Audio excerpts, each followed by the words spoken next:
It's Christmas week for me. You're already living in early January days by the time this vlog publishes.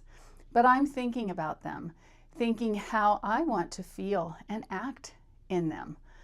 So I've decided I'm not doing what I usually do between Christmas and New Year's. I'm not fixing anything. I'm not cutting foods or setting hard and fast goals. Instead, I've decided to notice something I've ignored for too long: my body's opinions. Because honestly, I've learned this year that she's been protecting me in ways I never recognized before.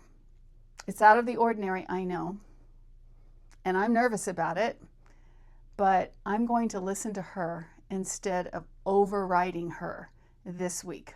I'm going to follow the boundaries she sets or learn from crossing them. And I want to show you what that actually looks like as it's happening.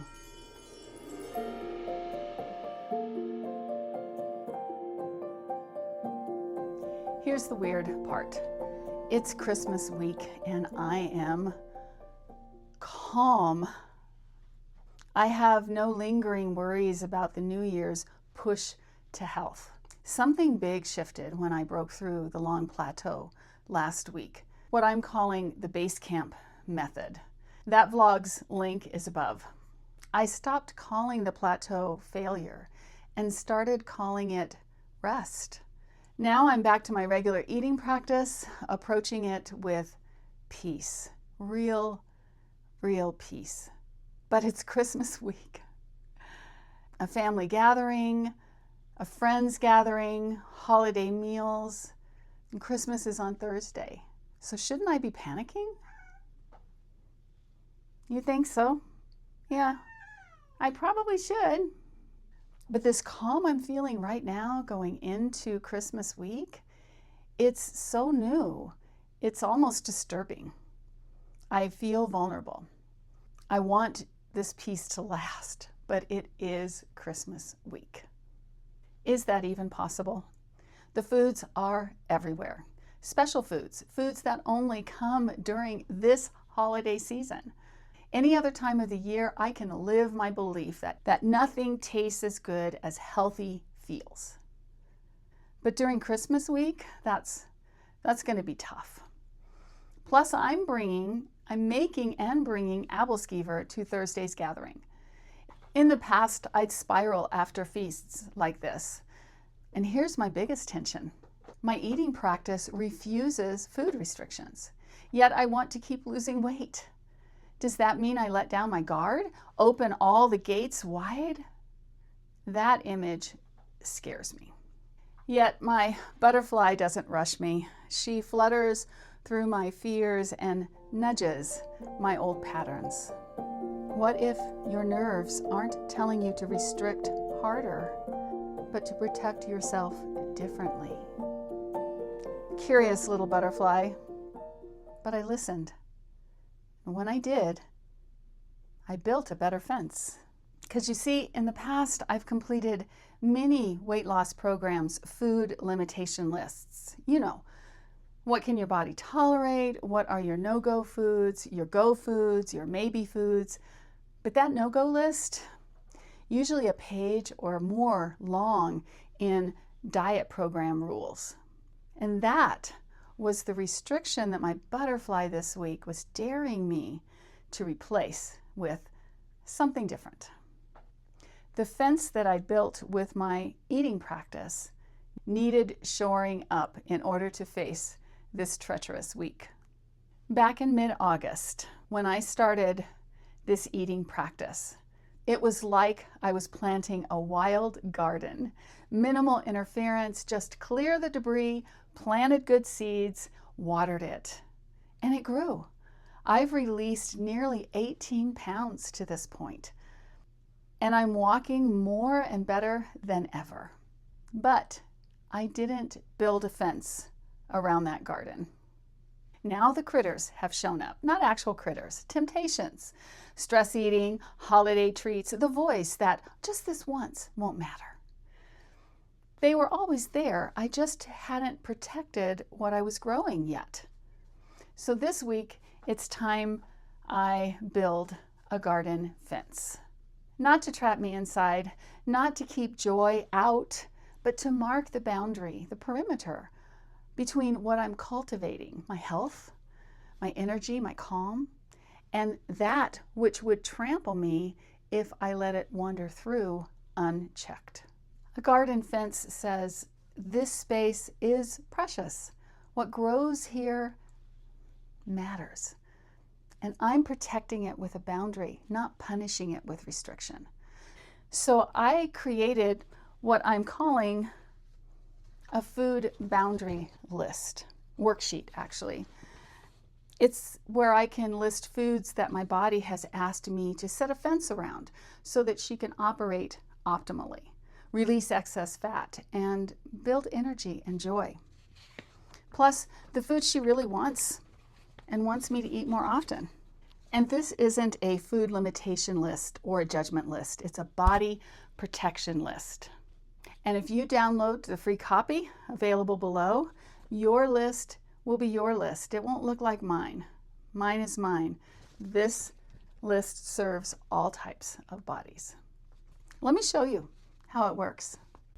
Allergies, that's easy. Peppers, any kind, causes psoriasis flares on my skin. Appetite triggers. Foods that make me want to eat more than my body needs. There are so many sections on this worksheet.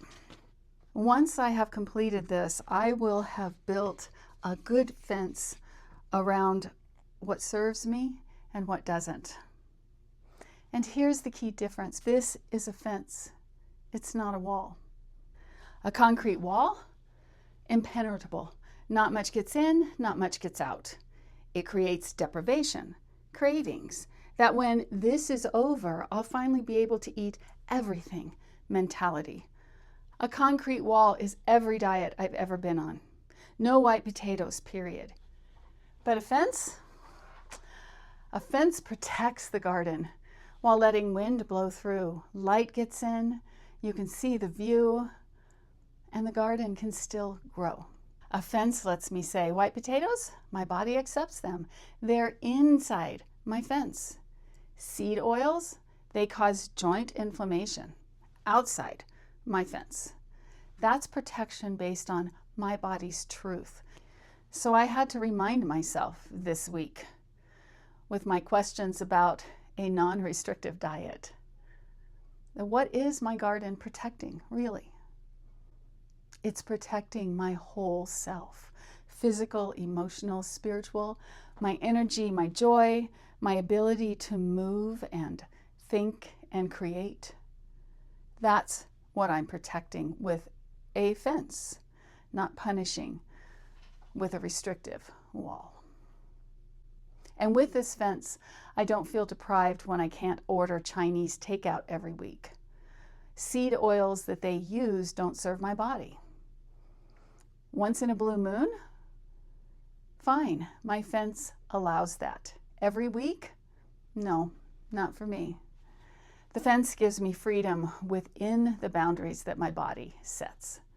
Now it's time to see what that looks like in real life in the most treacherous eating week of the year.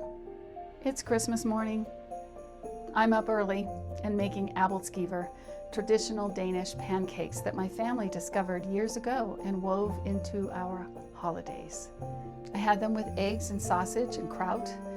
The next day, I was hungrier during my fasting time, which was expected, but the holiday was done. I had no lingering temptations, just my healing routine welcoming me back. After Christmas Day, I began to worry about the scale, facing the scale on Saturday.